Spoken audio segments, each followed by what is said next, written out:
Be confident, be bold, be authentic, but don't forget to take action. This is Ordinary to Badass, where our stories empower women to step into the spotlight of their own lives and pursue what they're truly passionate about. It's time to step into the arena and become more than just extraordinary. It's time to become a badass with your host, Marie Sonneman.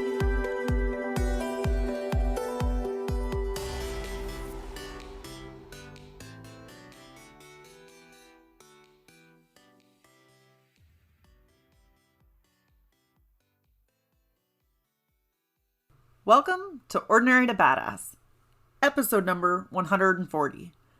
In this episode, you are going to hear from Staci Collins, and she is a total badass. I cannot wait for you to hear her story. Staci is an endurance rider and has overcome so much adversity. I just love her positive but also badass mindset. She has just persevered through so much. I know that you're absolutely going to love this story. So stay tuned because you're not going to want to miss it.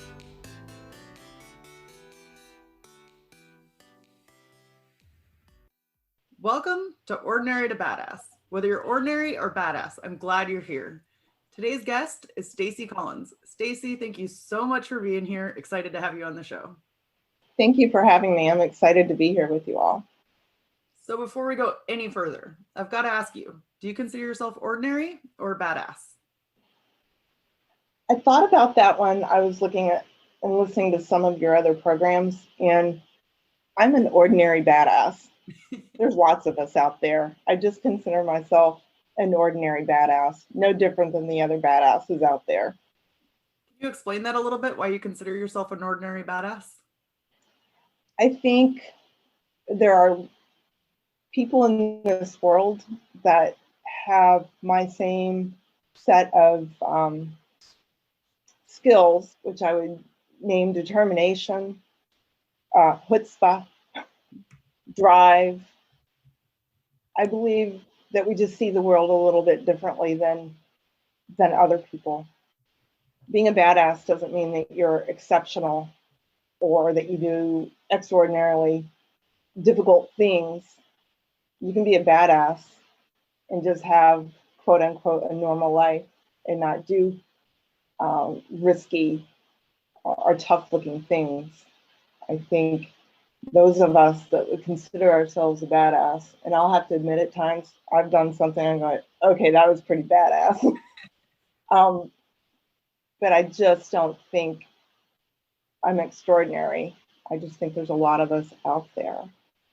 We're just a little bit different, and you may not even realize you're a badass until you're put into a certain situation or overcome a certain thing. And then you realize that you wear that badge with honor.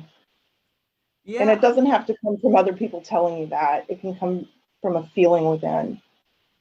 I love that. And I will just say that I've talked to you before, and I know that you're a total badass. So that's an example. Like you're like, I'm an ordinary badass. No, you're a total badass.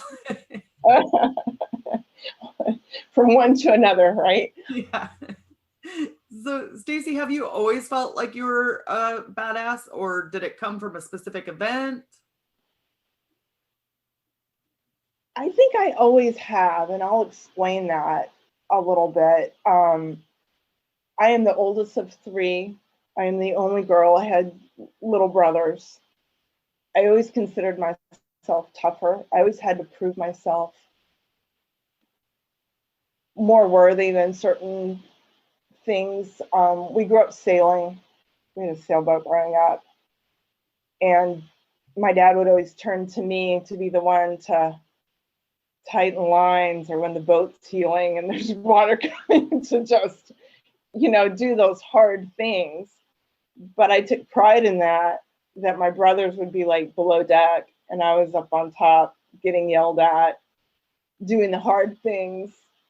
And that made me feel good. So it may have been a little taste of adrenaline too that made me recognize that. And then I will admit I am an adrenaline junkie.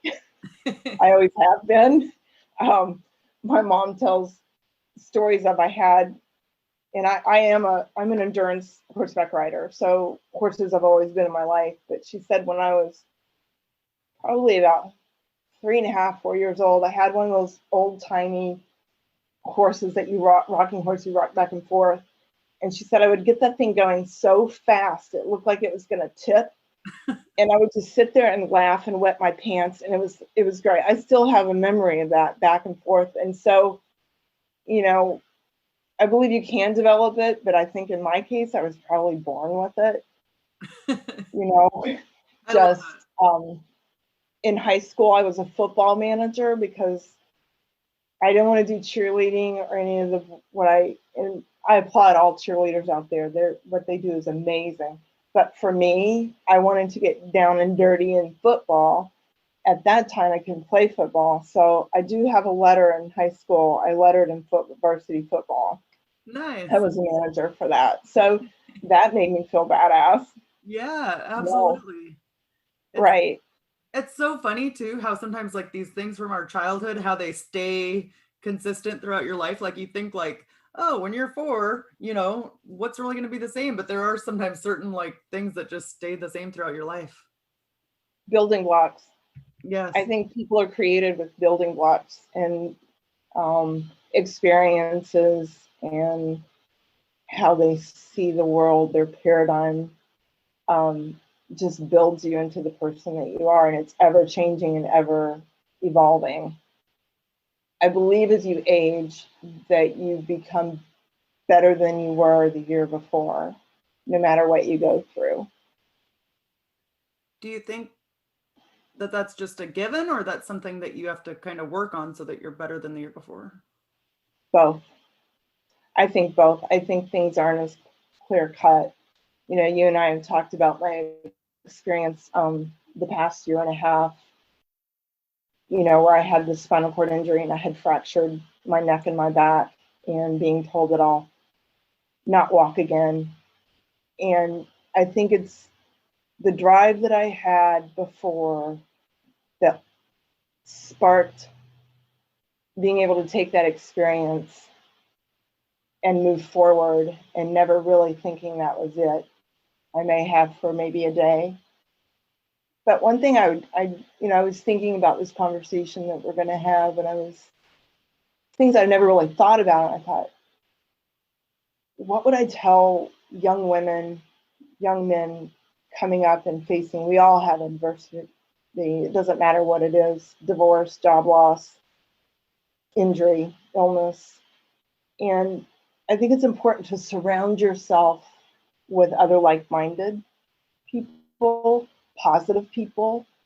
I became friends with a girl that became a rock for me, who was a paraplegic, who is a total now she's a badass.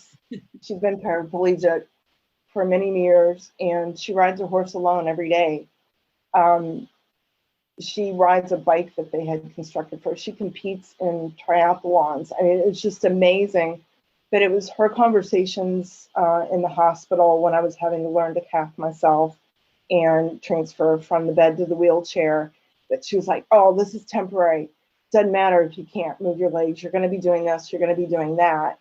And I think that's really important because all of us get in these situations where we don't see a way out. There's always a plan B. You know, Martin Luther King Jr. said something that I always tell myself. And I'll try to recite it. If you can't fly, then run. If you can't run, then walk. If you can't walk, then crawl. Never give up the journey. There's always a way. And I will never forget that. And I think it's important to have something like that. Like, you know, I worked in dialysis with a large corporation, and always, you know, I developed meetings and pathways for programs of teaching social workers. And it's always important to have a mission statement, right? Our country has one. Your workplace has one, any group you belong to, but it's important to have a personal statement that carries you through. And the Martin Luther King the statement that I just read has carried me through. And I think it's up to an individual, because you're going to have pitfalls. You're going to fall down. You're going to backslide. You're going to go, oh, crap, that didn't work very well. And you have to regroup so that you can keep your eye on the prize, whatever it is. You know, for me, it was riding again. Yeah. And Sorry, didn't mean to cut you off there. I love the fact, like, having a mission statement, having something to carry you through. I think that we think about that in business, but we often don't think about that for our own personal lives. But it can be powerful to have something like as a guidance tool, or to know what you're. absolutely. Yeah. Absolutely. You know, in your life, there will be times where you're completely stripped down naked, is what I call it, down to your core, down to your soul. And this happened to me during this, after my accident, that I lost my job, which was my identity. You know, I was going to counsel the world. I was going to be the social worker that's going to solve everything. And I had worked for 30 years and that was gone.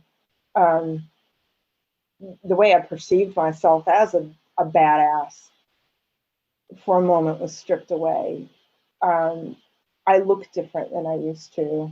I used to have this really tight, buff body, even in my 50s. And I don't have that anymore because I have some muscles that don't even engage anymore. So I've got this beer belly without the beer, you know, it's just, I'm different. Right. So it makes you reevaluate your life, it makes you evaluate how you see the world. And it can be a blessing too, because it makes you readjust your mission statement, readjust the way you see things. It's almost like a freedom. At the time, you don't see it. Like if you're going through a divorce or job loss or someone's death and you're grieving, at that moment, it seems like the worst moment in your life. But there have been what I would call blessings throughout this that have given me some freedom to reinvent yourself, you know? Yeah. And if you would have known it ahead of time, you probably would have been like, nope, you know, like, or you would have thought it would suck, or you'd think of the misery. But then sometimes, yeah, like you said, it can give you the freedom to really open up or be who you want to be. Yeah. So in endurance riding, you know, we're out on trail for 50 to 100 miles in one day. They just finished Tevis, which is a 100-mile ride in California. And this little 13-year-old girl on 11 Hackney pony did Tevis and completed. She's a badass. But when on trail, you would hit mud spots or rock spots or cliffs or whatever, and you go, that's going to suck for a little bit, but we're going to soldier on. And you get through it, and then it's wide open and you can go. And I've kind of seen life like that too. And I've told myself it's going to suck for a little bit, but I'm going to get through it. And I think that's also important, to never lose sight of hope. Yeah. You know, you remove hope, and then I think those of us that have I'm going to call it badassery now, but I call it also chutzpah, is that we don't dwell on that very long. We may for a little bit, but we don't stay there. We're constantly moving on. Yes. And I don't know if you're born with that or not. Yeah. You know, I mean, I would argue too, at least personally, like if I'm doing something and I would find, like, say I was doing a diet or whatever I was up against, and even if I didn't want to do it, if I focused on the suck and everything that was like miserable about it, then it's hard to get through it, and I would want to give up. But like if I focused on what I wanted at the end, or the end result, or the good part of it, then I would be much more likely to keep going. And this would be like, you know, whether it's a diet or running a marathon or, you know, different things, it's like focusing on the end result that you want, or the positive result, has always helped me much more than, you know, the crappy days. Right. I think a good analogy to that is now watching what's happening with Olympic athletes.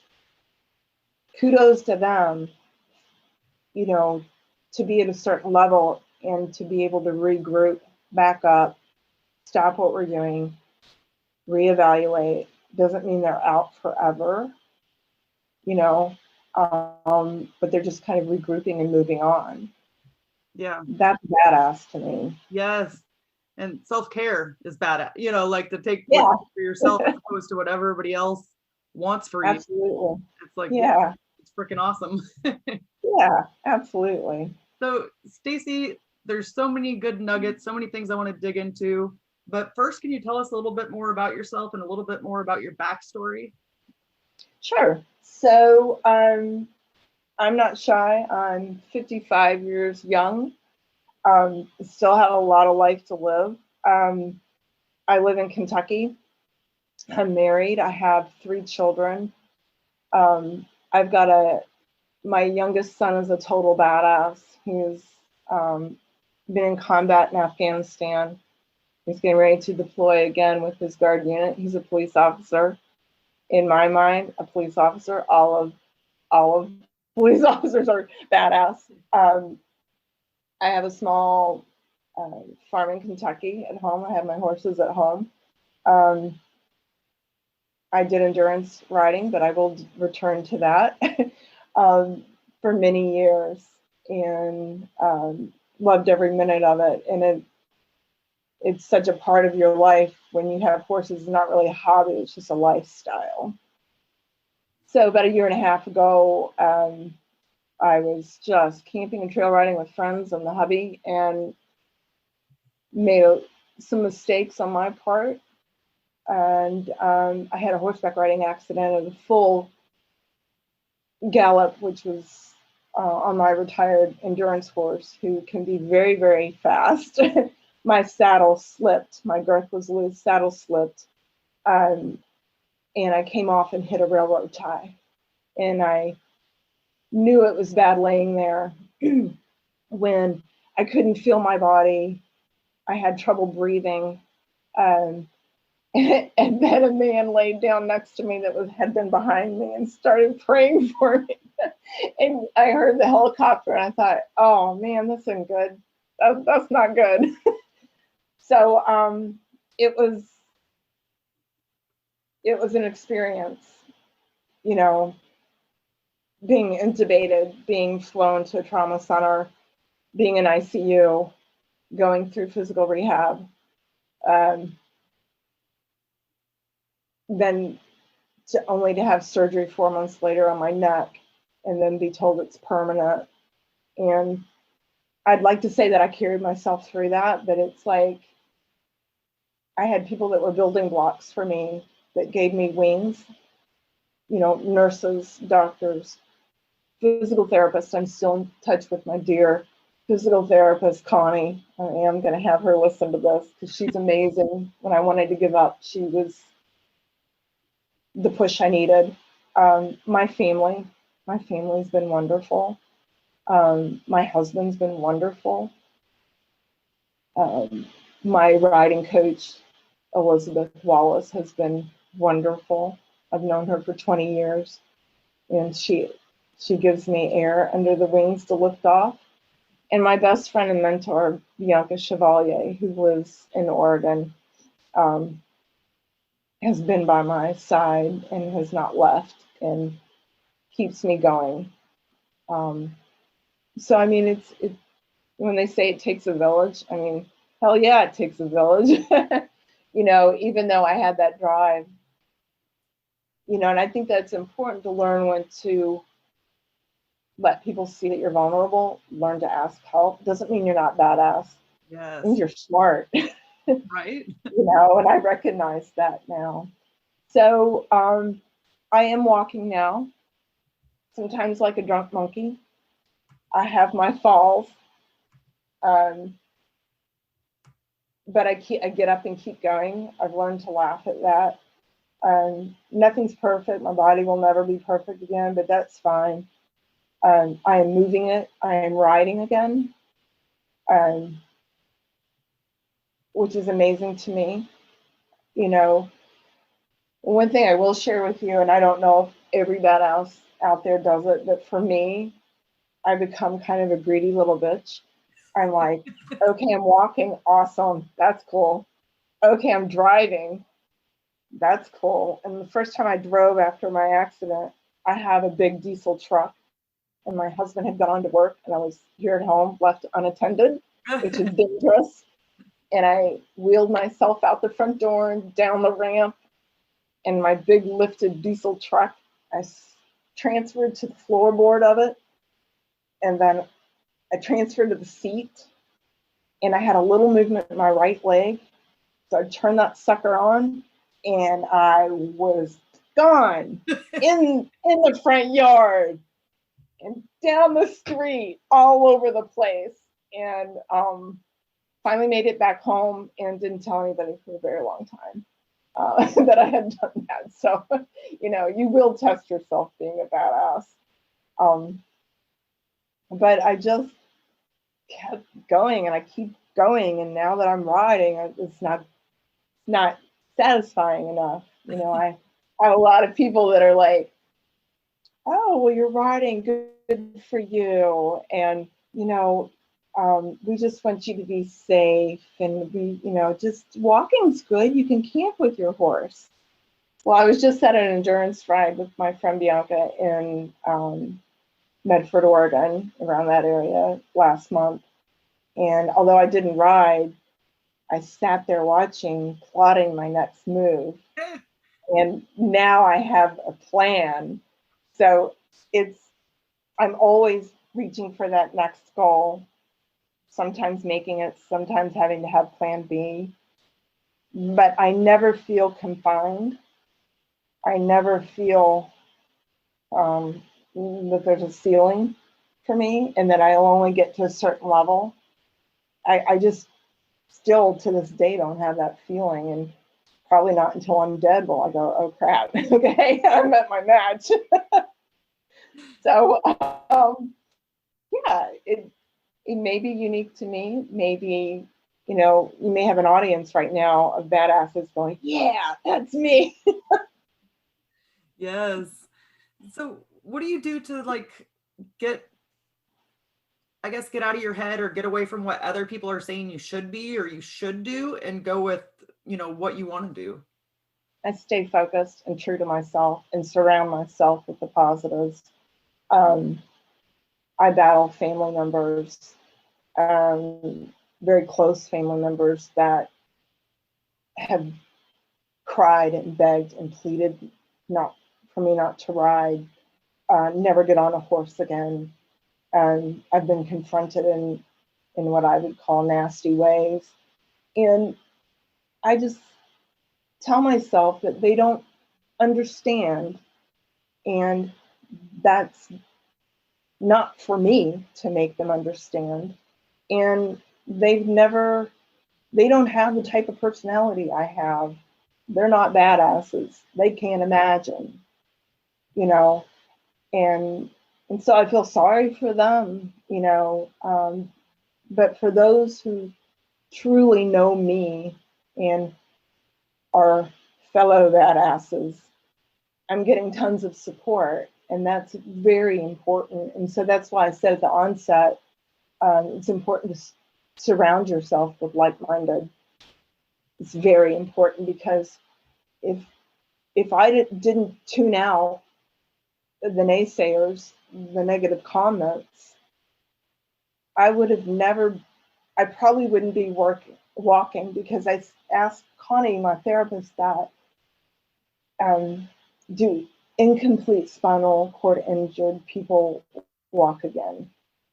And she said, the ones that work hard. That's all I needed right there. That's all I needed. Badasses are competitive. I'll not lie. I'm very competitive. I shared the story with you earlier when I delivered my last son. All it took was my nurse to say, I think you can do it. And boom, I delivered that child with no one ready. So there is that competitive spirit with me that is just a component, Yeah. It's like a puzzle. And I think it's so important for us to remember too, our words, what we say to other people can have a big impact on them. So sometimes just a little bit of encouragement is all somebody needs to get over a hurdle, Absolutely. And I love how you said that's not for me to make them understand, because it's not your job, you know. No, why put that task on my shoulders? I've got enough I'm dealing with, you Yes. know.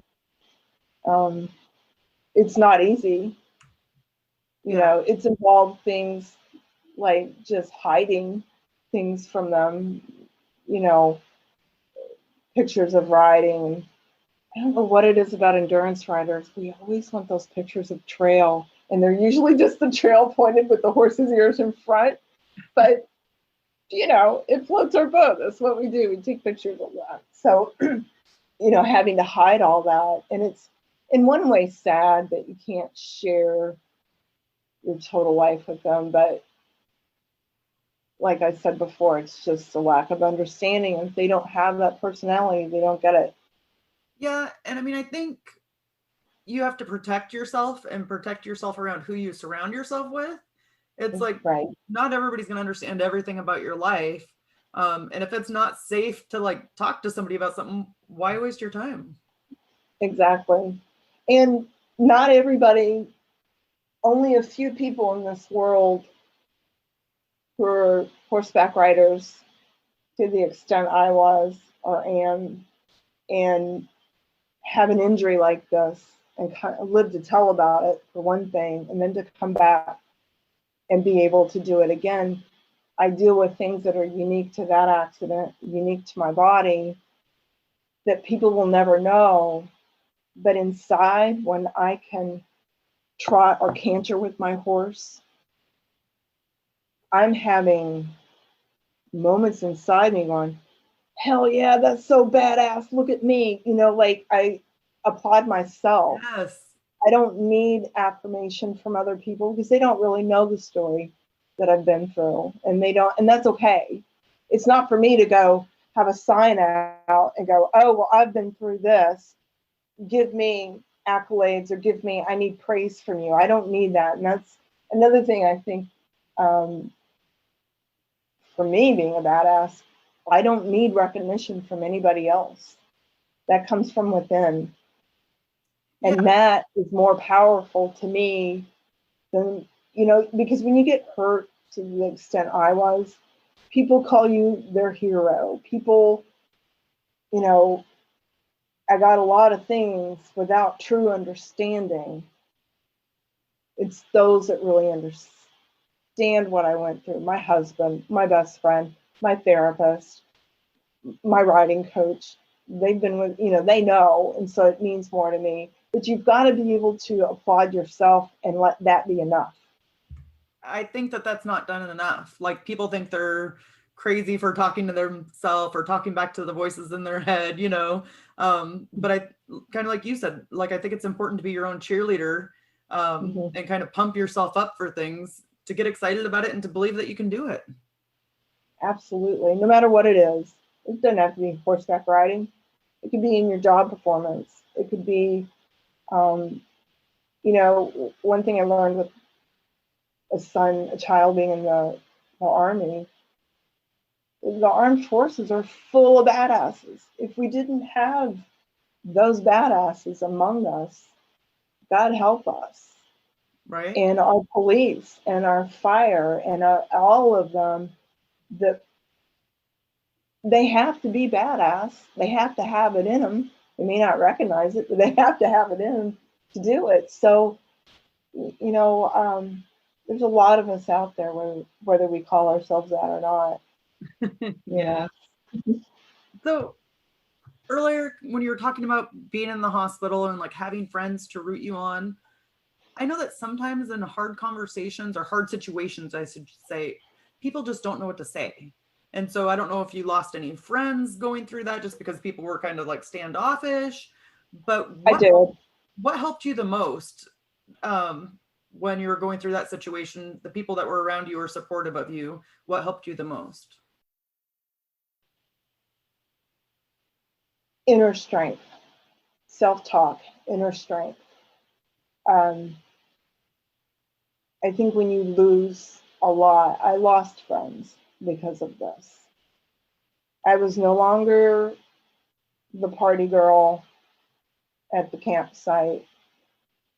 I was no longer going to endurance rides where I was relevant, and that's something that is hard, at least for me. You always want to be relevant to other people and to my sport. I felt like I had contributed to it, and I'm not that anymore after the accident. So, but it's growing pains. You know, I'm better for it, and it weeded out a lot. It weeded out a lot of negativity, and it exposed to me who really has my back and who doesn't. And I also think it's important not to feel like you need a lot of that. That I didn't need a lot of external support. That was great. And, you know, with the people that I mentioned that were there for me, it was so important. But honestly, when you're stripped down that naked, it's you. It's you physically, it's you mentally, it's you emotionally. And you've got to be one hell of a strong person to pull yourself out of whatever you may be going through. Instead of, you know, you always think, if I got arrested, who would I call? Have that list. Get rid of the list. You know, you've got to be able to endure things on your own. And once you're that kind of person, you're going to attract other badasses. You're going to attract other strong, like-minded people. And that's what will carry you through. Yeah. You know, my circle is smaller now, and it's okay. You know, having a near-death experience is a gift in one way. And I'm not a super religious person, but I thank God for the gift of recognizing what's important in my life, so that I have many, many years left to go. You know, I hope I'm riding at 80 years old. And I've had a gift to readjust my life. We don't always get that, you know. Yeah. So yeah. That's such a good way to look at it. From the other side of it, I guess, or I know, like, I've lost loved ones, and people didn't know what to say or didn't know what to do, and so I think instead they just would say nothing and ignore it. And I would imagine it's kind of similar in that situation. People just don't say anything. Right. In my experience, it's been better for somebody to just be there. They don't have to say anything perfect or say anything right, but just being there was helpful, or made me realize, okay, they're supportive. You know what I mean? Like, they would be there when I had to cry, or like, oh, let's go out to coffee, let's go out to lunch, or they would just be. How about for you? Like, I'm going to talk a little bit about that. So I'm a social worker, and I've been blessed to work in many different areas. One, ironically, was spinal cord injury at a rehab hospital early on. But I worked for hospice. So I worked with death and dying and provided a lot of grief counseling. And I often had social work students from different universities with me. And that was the number one thing that got young social workers and me as well. Like, will I say the right thing? I don't know, what can I give? And through my experiences with those that are actively dying, is to be still and know that I am. And I'll out myself now. I do have that tattoo on my back because I think it's very, very important. Be still and know that I am. And so what that tells us is that you're very right. Sometimes it's just a presence and not a lot of talk or verbiage. Because honestly, sometimes there's nothing that could be said to make somebody feel better about the situation or themselves or whatever. But, and you still get that feeling of support. You know, what do people talk about when they're dying or someone that they know has died, and especially that's very poignant during this pandemic we're still in. Think of all the people in hospitals that have died alone, right? And so people say, oh, I hated it. My father had to die alone, or, so that's our biggest fear. Just, I wasn't there, I wasn't present. And God loved the nurses and doctors that sat with those people that were passing and gave their presence to them. Right. God loved them. So, Staci, can we rewind a little bit and go back and talk? I believe you had an injury in 2005. Is that right? And can you talk about that? I'm going to sound like a total freak here, but I had my first neck injury in 2005. It was not as severe. It was just a freak accident. I was on a young horse, asked for a trot, landed on my head, broke my nose, broke a facial bone, collarbone, and then I subluxed my neck and damaged the ligaments. And at that time, surgery was an option for me. And maybe other people can relate. Being a badass, I guess, I'm like, well, what happens if you don't have it? Well, if you lose bowel and bladder function, or you can't walk, get to the nearest ER. So I took my chances, right? And did not have that surgery because at that time it was optional, with putting screws and plates and bones. And I'll never forget, I was jumping during a lesson, I don't know, maybe 6 months after that injury. And my horse popped the jump. It's like when they get to the jump and stop and then pop over, which is fun, but it's not really good if your neck gets, jolted. And I felt and heard things crunch. And I thought, oh God, I'm a quad. And then I turned my neck and I was like, oh, looky there. So it's much better. So, yeah. So because if you do motorcycles, you do horses, you rock climbing, whatever you're going to do, you're going to fall. You're going to have accidents. And if you say you haven't, you're lying. I don't care what level of expertise you have. Even some of the best riders on the country fall and get hurt, but it's that badass mentality that keeps you going and saddling up even in the face of fear. After that, I developed a little bit of fear of riding, but it didn't stop me. I put on my vest with my little angel pin and, when there I went. And so I think people with my type of personality, and I'm going to say your type of personality, very little will stop you, and so yeah, that was my first significant injury in 2005, which I went on to ride endurance successfully. I did 50-mile endurance rides. I never did 100.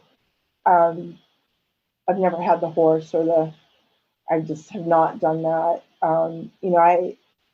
I shared with you about 4 or 5 years ago, I had a stroke in my right eye and lost vision in my right eye. So, and can't see well at night. So there goes that dream of ever doing that. But so, and it's just like I talked about before, it's like, know your limits, adjust, but it doesn't mean you have to be less than. You just go to plan B. Okay, well, I'll never do tether, so I'll never do 100. That's fine.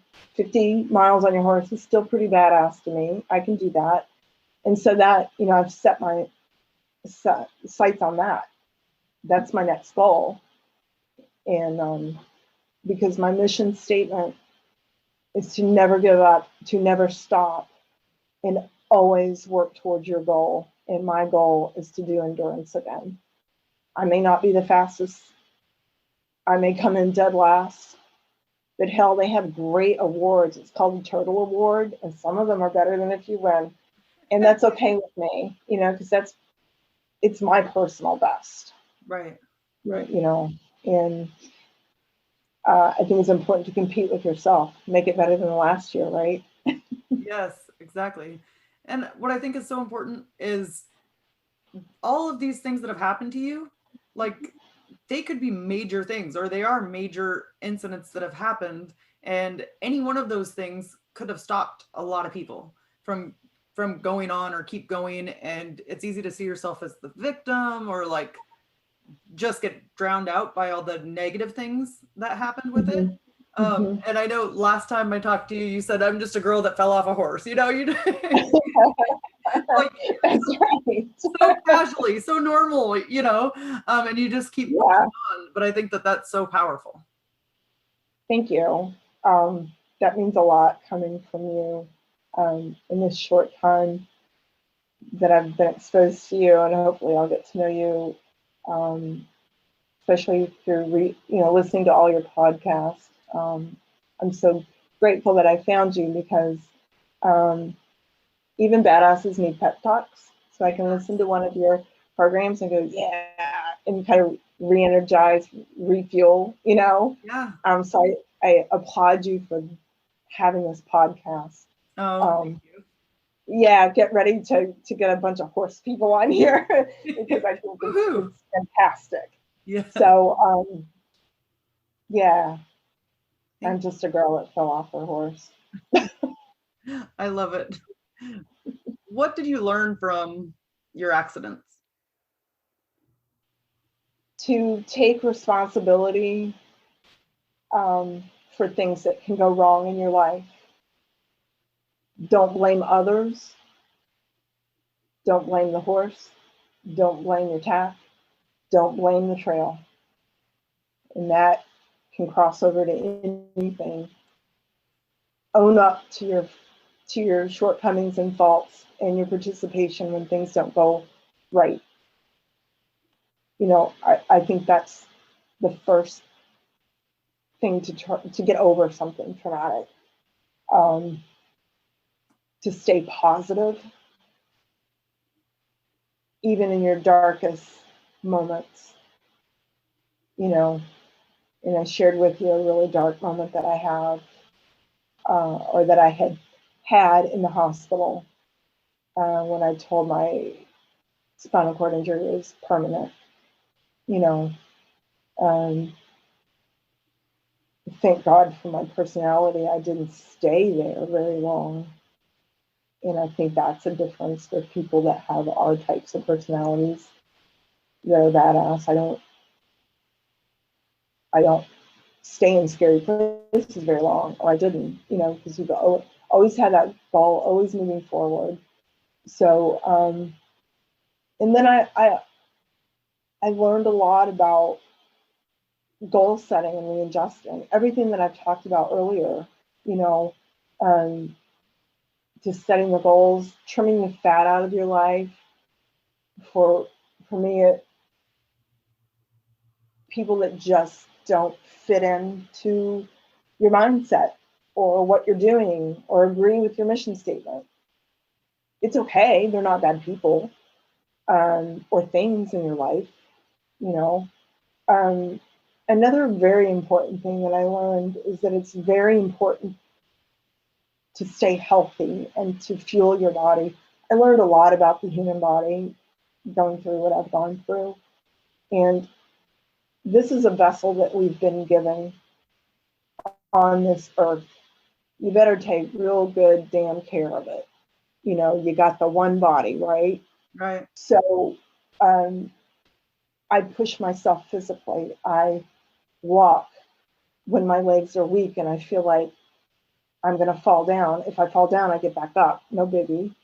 And what I mean by walk, I'll go out to the park or I'll walk in my field that has really good heels and just push myself physically.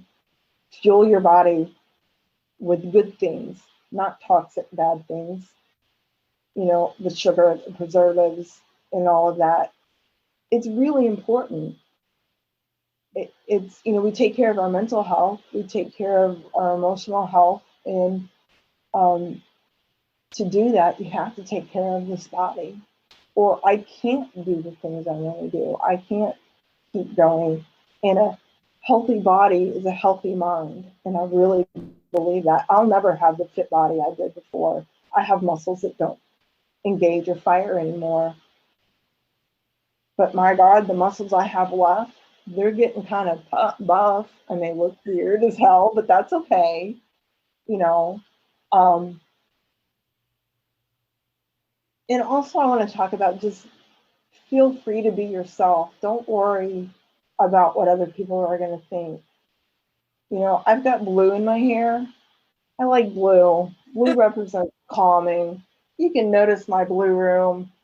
I just don't care anymore. It's more important for me to make myself happy and be myself. And I think that also comes with age. You know, in my 20s and 30s, there was a lot of having to prove physically. Mm-hmm. Prove that I'm, you know, look at me, I am badass. You know, I I have a new Facebook page because of lots of things, memories popping up, or look where you were, or, you know, or family stalking it or whatever. I thought, screw it, let's get a new one. And so, sorry,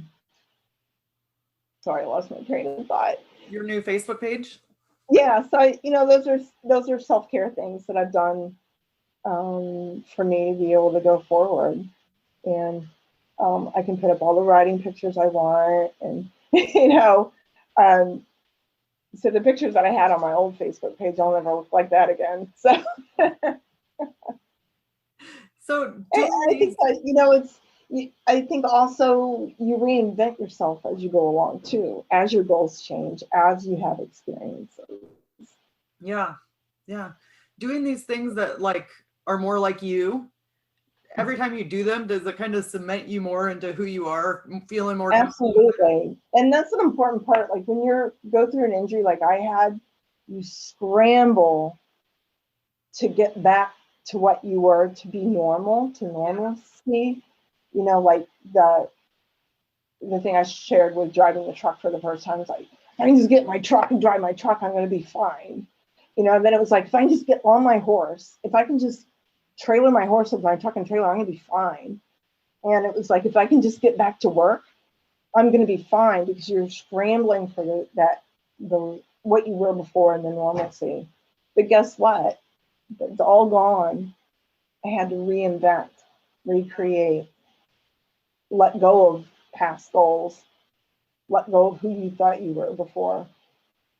Because, you know, I shared with you the picture I had 30 minutes before my accident. I was pretty badass. You know, I had some muscles going on. I sure don't look like that now, and I sure didn't feel that way in the hospital, you know. So, yeah, it's just an evolution of self.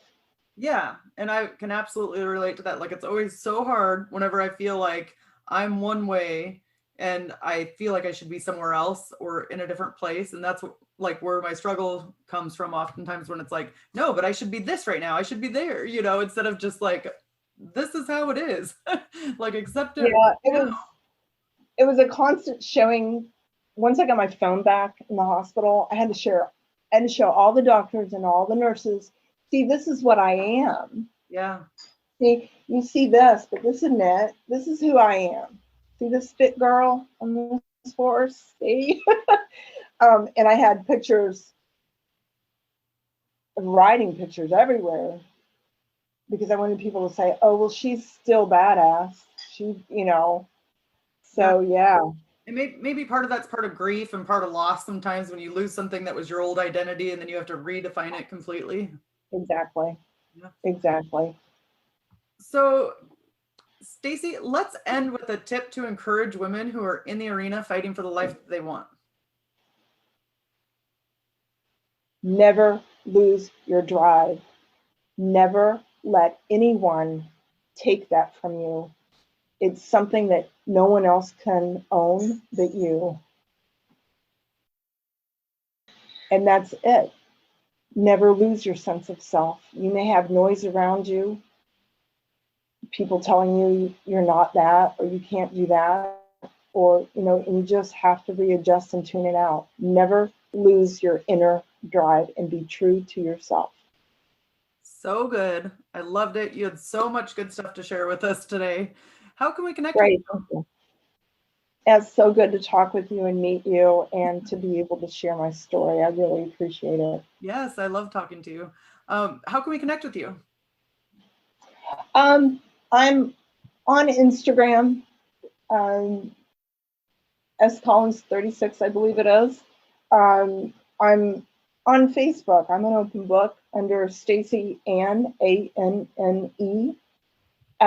Or you can reach me at scollins36@yahoo.com.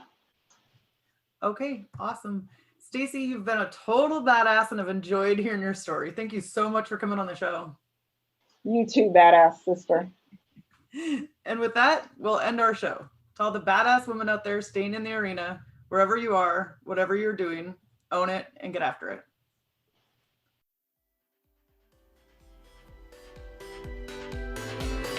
Now that you've listened to this episode of Ordinary to Badass, we want to hear from you. Go to our website, ordinarytobadass.com/podcast, and submit your own experience on how you took your life from ordinary to badass and get the chance to be on a future spotlight episode of the show. That's ordinarytobadass.com/podcast. While you're waiting for the next episode of the show, wipe off the sweat, dust off the dirt, and get back in the arena.